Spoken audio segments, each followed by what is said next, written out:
3 relationships, 2 divorces, 4 people, and 1 life sentence. This chilling case is like nothing you've heard before. A prime example of how a past can catch up with people and make them do the most insane things in the heat of the moment. Before we start, we would like to send our sincere condolences to those affected by this strange and puzzling case that leaves open as many questions as it answers.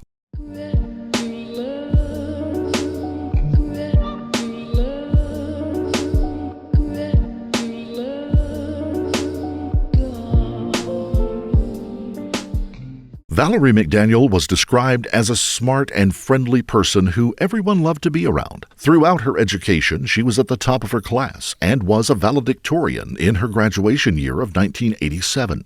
Valerie was animal crazy. She just loved them. After she graduated high school, she went to study at Texas A&M and then went on to become a veterinarian. While she was studying, she met a guy named Marion Mac McDaniel. Both were intelligent, like-minded people, and they made a good couple. So much of a good couple, in fact, they fell madly in love and got married.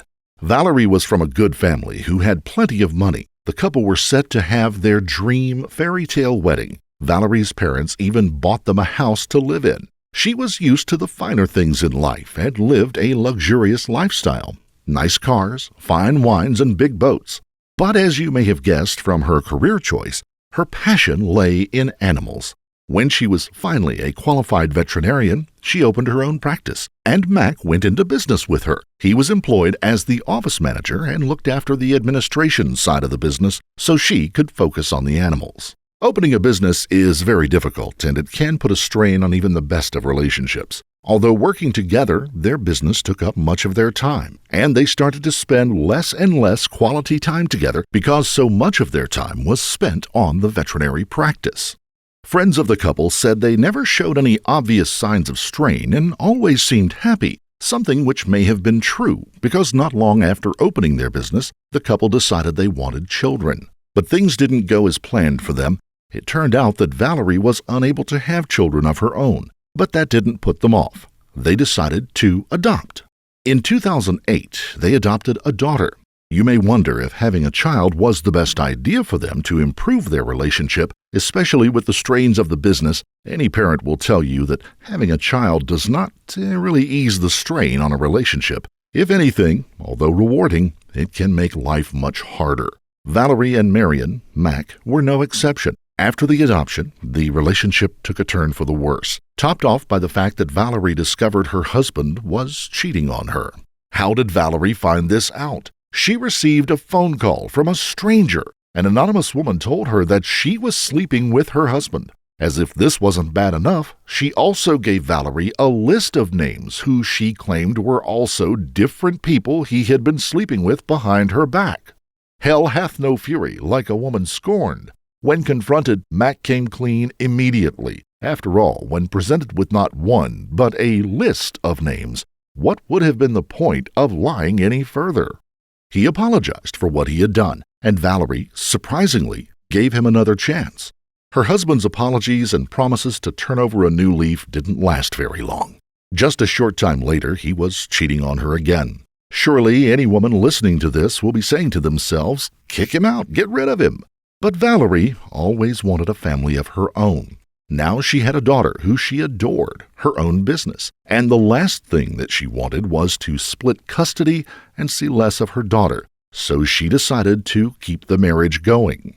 It seems that Valerie was under no illusions about the fact that their marriage was now pretty much just in name only. By this point, and with good reason, her relationship with Mac had all but broken down. Although still living with her husband, she came across someone new.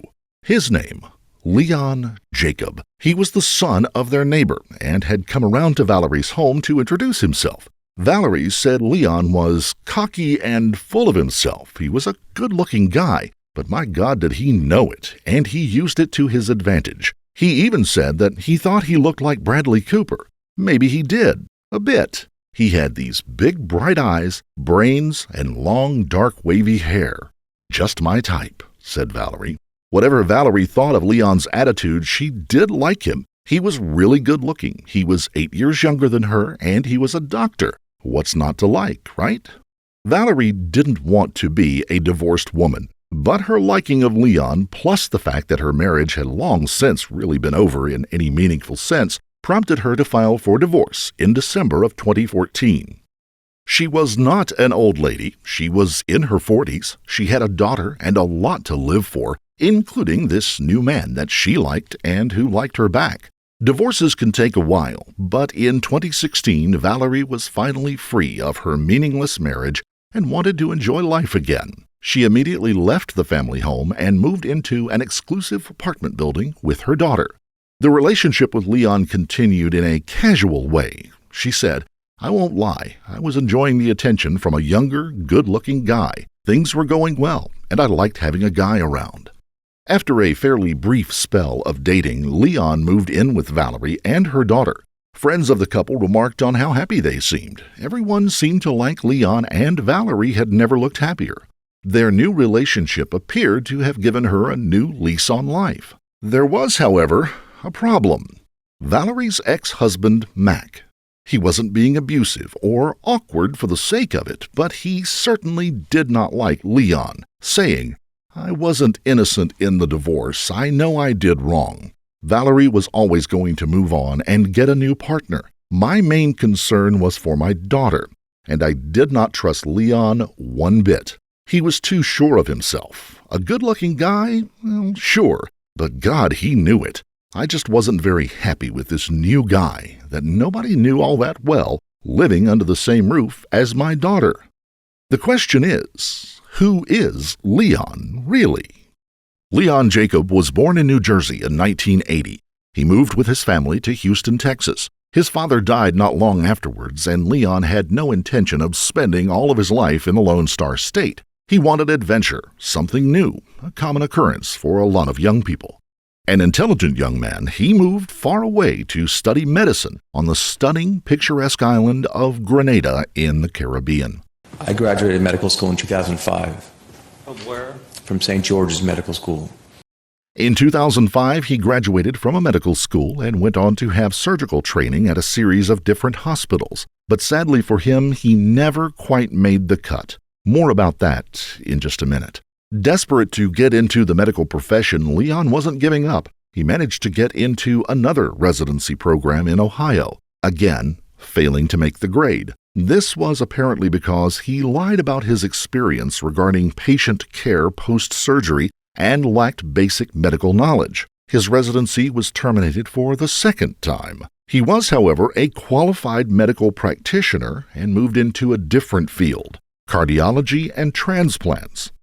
Leon had also been married previously. Like Valerie, he met his wife in college. They had 2 sons together, but again, not too dissimilar to Valerie, their marriage turned sour, and after 12 years, his wife filed for divorce. The reason given by his ex-wife for the divorce was that she alleged that during their time together, she had experienced extreme mental cruelty. The accusations were soon validated because after they were divorced, Leon was charged with stalking her. The abuse she received was relentless, from constant phone calls, cyber abuse, threats, and name-calling.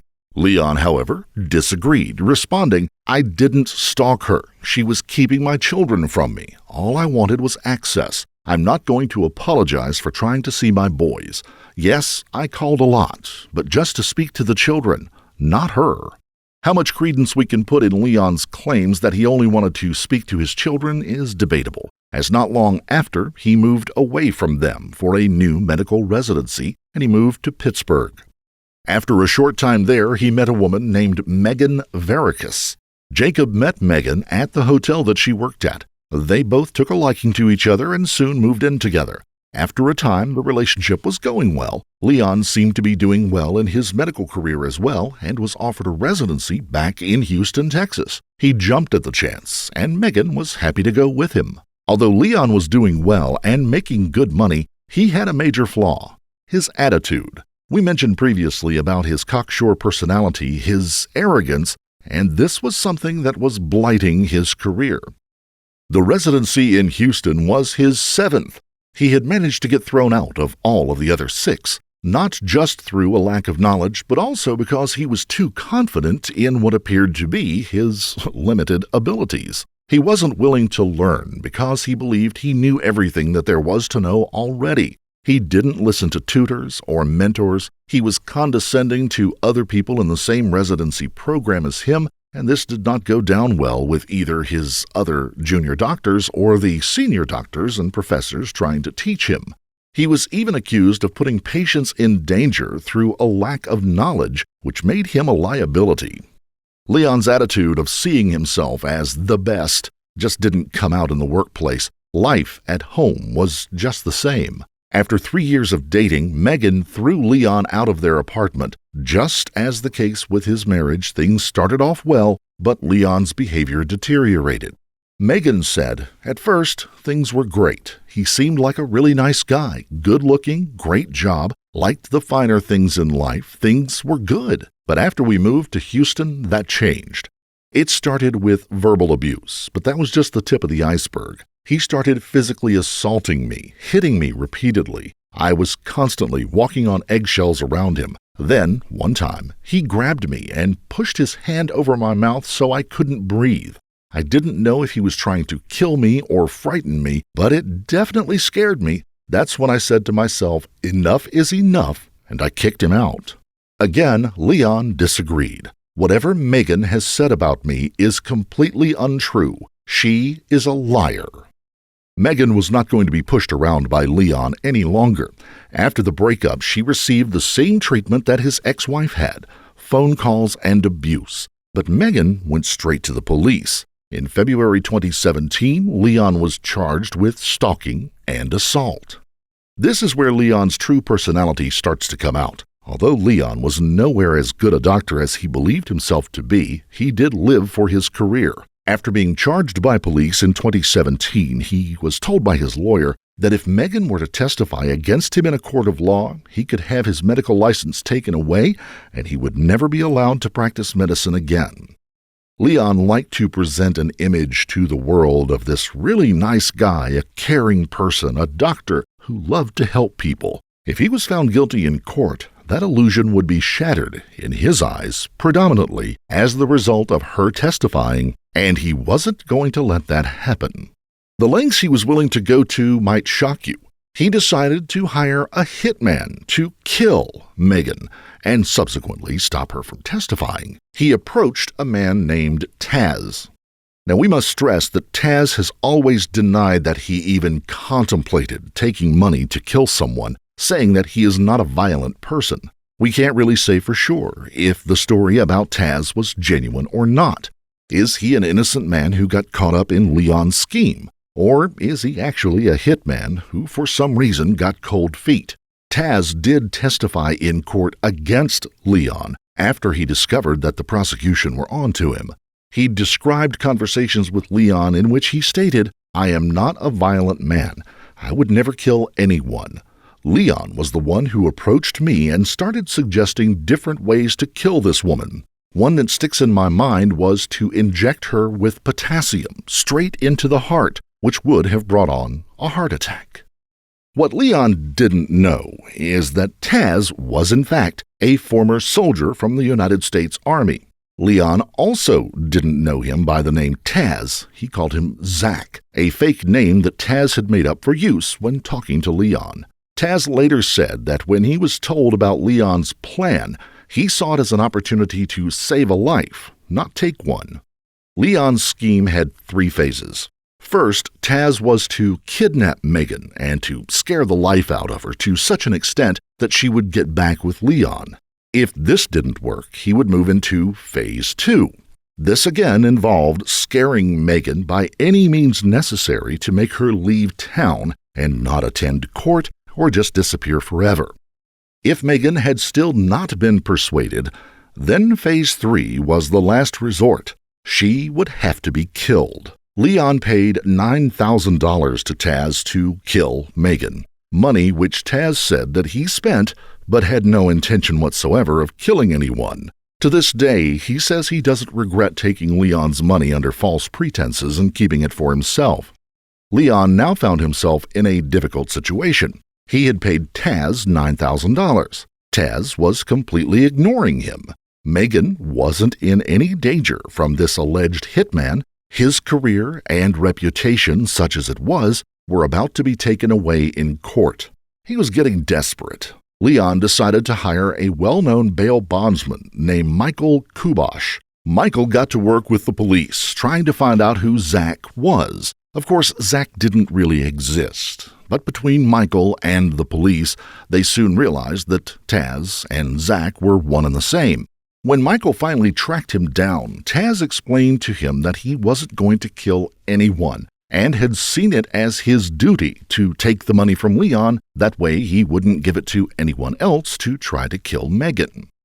The police believed Taz, but they also had no doubts that Leon was guilty and had attempted to have Megan killed, but they couldn't prove it yet. Instead of rushing into court with Taz's statement, they came up with a plan of their own. They asked Taz to work with them and catch Leon in the act, to which Taz agreed. Leon, of course, still didn't know Taz's real name. He still thought the hitman he had hired was Zach. The police got Zach to call Leon using a wiretap so that they could listen in on the whole conversation. He went on to tell Leon that he wasn't the right man for the job and that he should consider hiring someone else, someone he knew, named Javier. After his breakup with Megan, Leon had met Valerie. As we know, her marriage was over, and Leon had used his confidence and charm to move in with her, much to the displeasure of Valerie's ex-husband, Mac. During a second conversation with Taz, Leon would give away much more than anyone expected. As instructed by the police, using the wiretap, Taz spoke with Leon a second time. Leon was really on the hook. He didn't suspect any involvement from law enforcement. If you've ever seen a mafia movie, what's the first thing they always say? Never talk on the phone. It may be a signal of the level of self-confidence Leon had in himself, or maybe just plain stupidity that he was willing to hold these very incriminating conversations over the phone. Taz told him that Javier was going to sort out his problem, no sweat. Then Leon moved the goalposts a little, saying that he wanted both problems sorted at the same time. Taz was confused and not sure what to say. He asked what the second problem was. Leon replied, stating that he also wanted Valerie's ex-husband Mac taken out as well.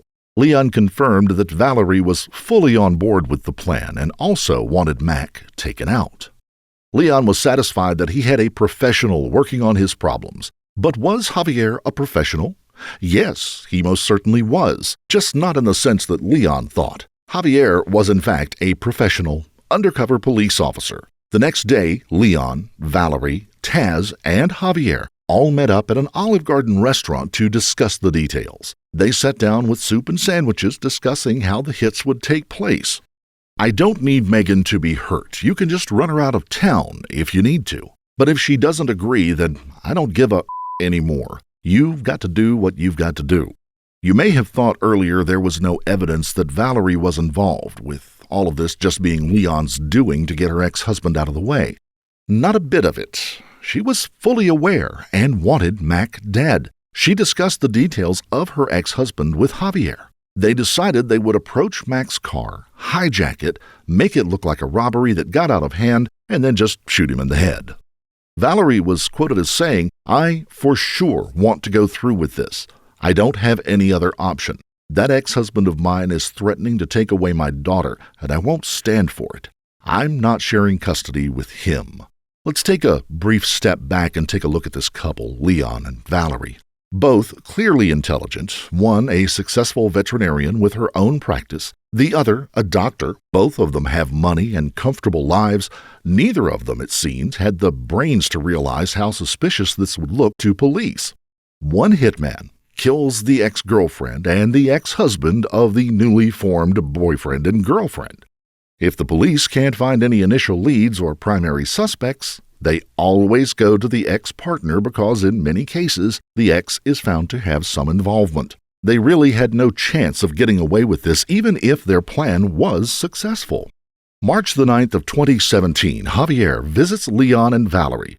He presents them with various photos of Valerie's ex-husband Mac. One shows him in his car, covered in blood. Another of him lying on the pavement, his face, again, covered in blood, exactly as they had discussed. It looked like a robbery or a carjacking having gone wrong. As far as Leon and Valerie were concerned, one of their problems had been taken care of. What Javier had shown them were pictures of Mac. He was covered in blood, but it wasn't his. He had been made aware of the contract that had been taken out on his life and agreed to help police without hesitation. They used pig's blood to make the photos look real.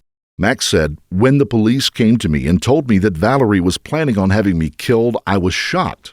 I know I'm no saint, and things had been difficult between Valerie and me, but to the point where she would pay someone to kill me? Wow, that was not the Valerie that I knew." Leon and Valerie were happy with the photos. Both of them now awaited Megan's fate to be confirmed. They didn't have to wait long. That same night, the couple received picture messages from Javier. Pictures of Megan tied up, gagged, and with a terrified look on her face. Javier informed them that Megan was hysterical. She wouldn't listen to him, and therefore she had been killed.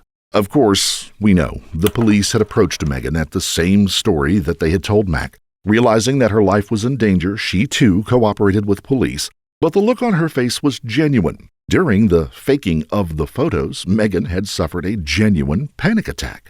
Megan said, "Of course, I was happy to help the police. My life was in danger. They looked after me with sympathy and dignity. But as they tied me up and gagged me for the fake photos, the seriousness of the situation that I was really in hit home. Had the police not been so quick to act, this could have happened to me for real, and I would have been killed."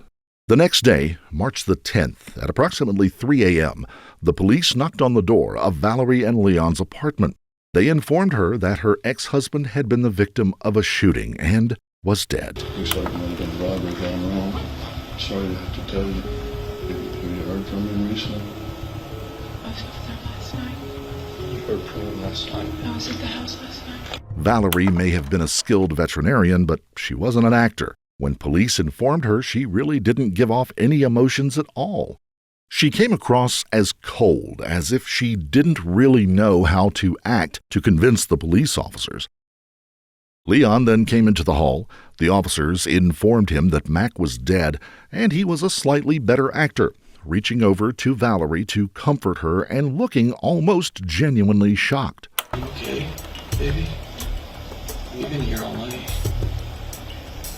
You were here all day with their daughter and we were watching movies. His newfound acting skills didn't last very long, though, when he made a random comment to police. He said, "We've been here all day." "Oh, what was that, Leon? Nobody asked you to provide an alibi." Even if this wasn't an undercover operation, suspicions would now be firmly leveled at Leon. The police allow the couple to act for a few minutes longer. Then, certainly unexpectedly for the pair, the police informed them that they were both under arrest. Officers told the couple, who were still trying to act, badly by the way, that both Megan and Mac were very much alive. Both had been involved in taking the fake photos. As Valerie was escorted from her home, who was waiting for her at the front door of her apartment?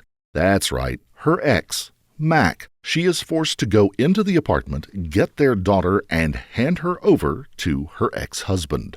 Leon still had charges pending against him relating to the original court case with Megan over the stalking and assault, so he was not allowed to make bail. However, Valerie does make bail and goes home to her apartment. Valerie may as well have been under house arrest. The press had gotten onto the story, and they were laying siege to the apartment building. She had lost her daughter, which hurt her more than anything. And with each passing news broadcast, more and more people knew what she was and what she had done. There was no escape. She was hitting rock bottom, saying, "Imagine being in your home with cameras and reporters trying just to catch a glimpse of you for a cheap story. My home was like a prison. I had nobody, not even my daughter, to comfort me. To make life worse, they even suspended my vet's license so I couldn't work. I couldn't take much more of that punishment." Valerie had used her iPad to make the video diary at the time that she was cooped up in her apartment. She is emotional and clearly in a state of spiraling depression. She did venture out once, however, meeting a group of colleagues for coffee.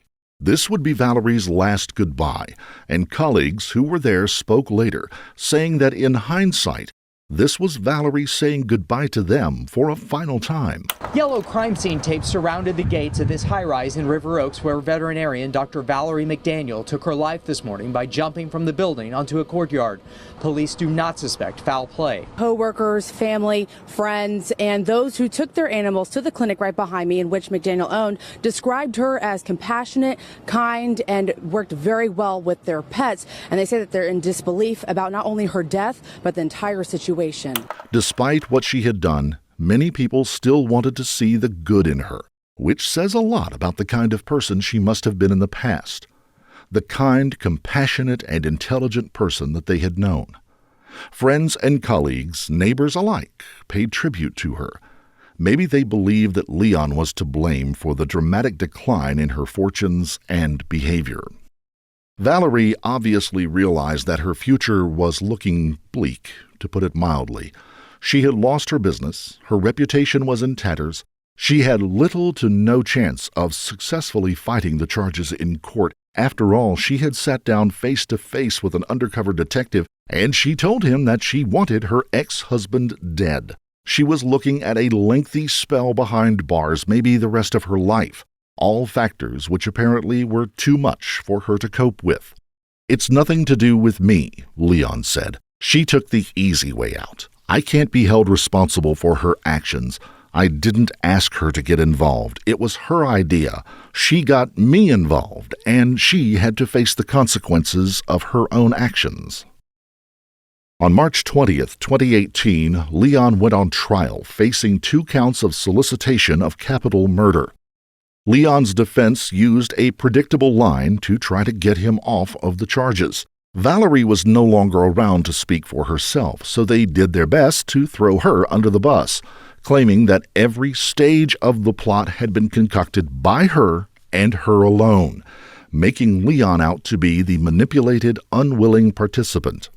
The prosecution, however, had 2 key witnesses, Valerie's ex-husband Mac and Leon's ex-girlfriend Megan.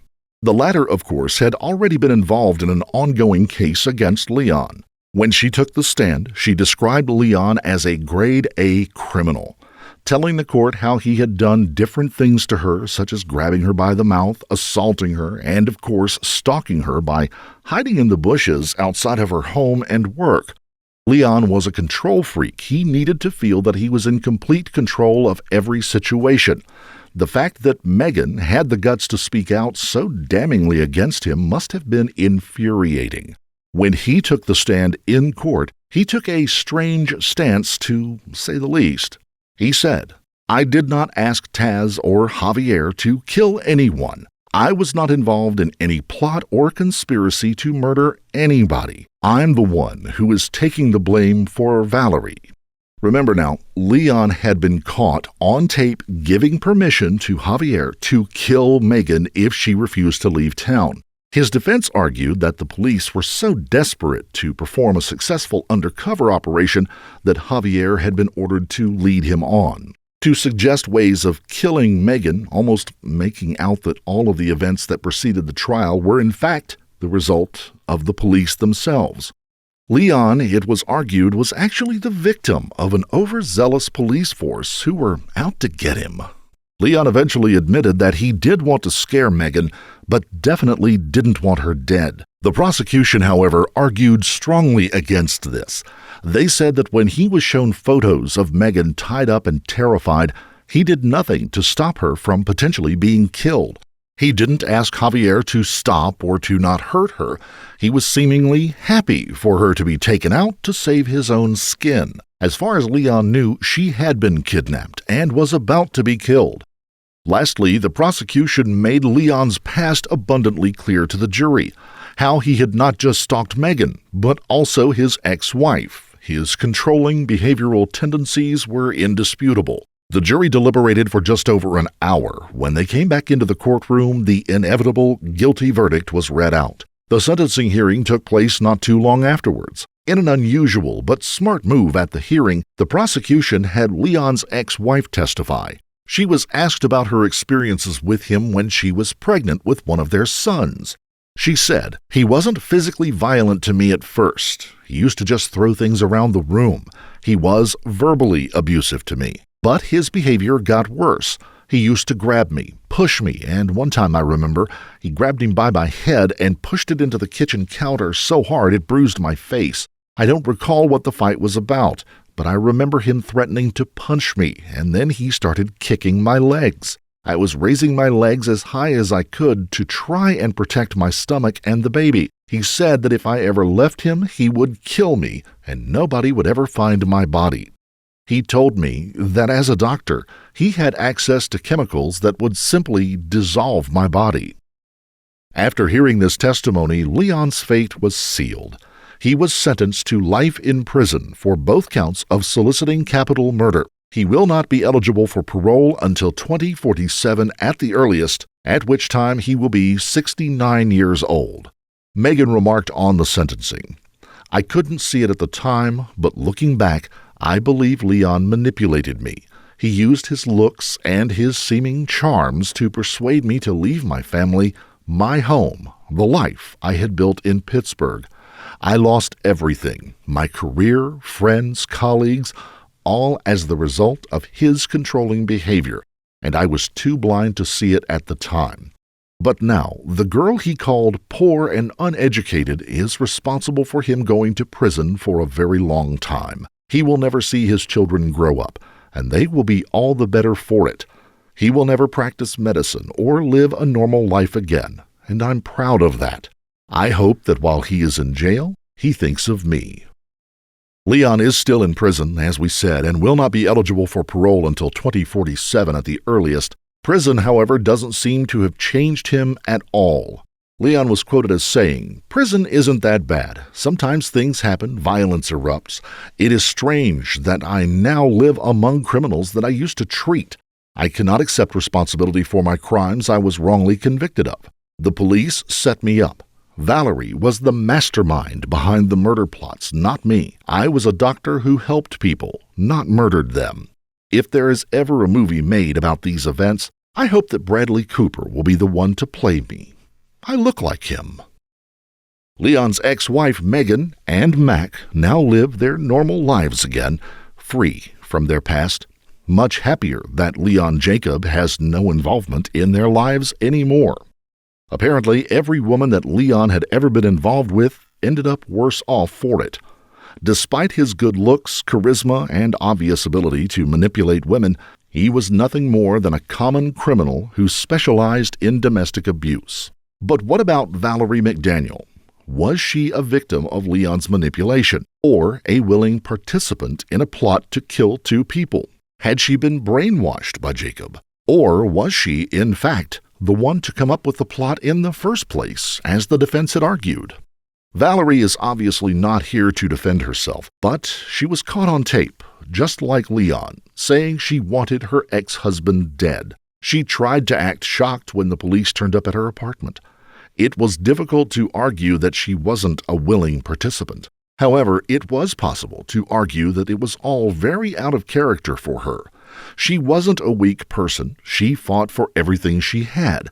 And it is perfectly possible that, just like previous partners, Valerie may have become Leon's next victim after he got bored with her, or if she had refused to do what he said. She had a successful business. She wasn't old. She had many years of life ahead of her. So could she really have been so scared of sharing custody with Mac that she was willing to kill him so that she could have their daughter all to herself? If so, this clearly demonstrates that she also had demons in her closet that she had managed to keep hidden from the wider world. To this day, friends, families, customers, and colleagues refuse to accept that Valerie was a bad person. They believe she was under the control of Leon Jacob and that it was he who came up with the murder plot, not her. Of course, these people are biased and their testimonies must be treated as such. We will leave you to make up your own mind about Valerie, victim or criminal. The cold, hard facts are that two people, Leon and Valerie, planned to hire a hitman to kill their ex-partners. Luckily for Mac and Megan, the hitman, Taz, was not willing to go along with it. He simply took Jacob's money and then subsequently helped the police to apprehend the pair. Although Taz was never implemented in the crime in any way, there are some loose ends that were never tied up. Why was Leon given Taz's number in the first place? Was he a hitman, or someone who was in the wrong place at the wrong time? We are not implying that Taz has any involvement in criminal activity, but it is an intriguing question that was never answered. Other than Leon's ex-wife, Megan, and Mac, there are 3 other victims that have not featured too prominently in this case: Leon's 2 sons and Valerie's daughter. They are all still lucky enough to have one parent left, but in their short lives they have experienced upheaval that many adults can't even imagine. Valerie's daughter will always know that her mother was driven to such unhappiness that she threw herself from a 7th-floor balcony. Leon's sons will always know what their father is and what he tried to do to their mother. Had she not fought back so bravely, one of them may not have ever been born, or their mother may have ended up dead. This has been a puzzling and intriguing case to learn about. It is difficult to know who the biggest victims are. It is even difficult to know who the biggest criminal was. We can only hope that now these events are in the past, that the families can return to a normal life and live their best lives possible, free from any more pain and anguish. If you found this case compelling, don't forget to like the video, comment down below your take on it, and please subscribe to the channel. We appreciate every subscription. Also, hit the notification bell in order to stay up to date each time we reveal a new shocking case. Until next time, stay safe and keep your eyes peeled. You never know what's lurking in the shadows.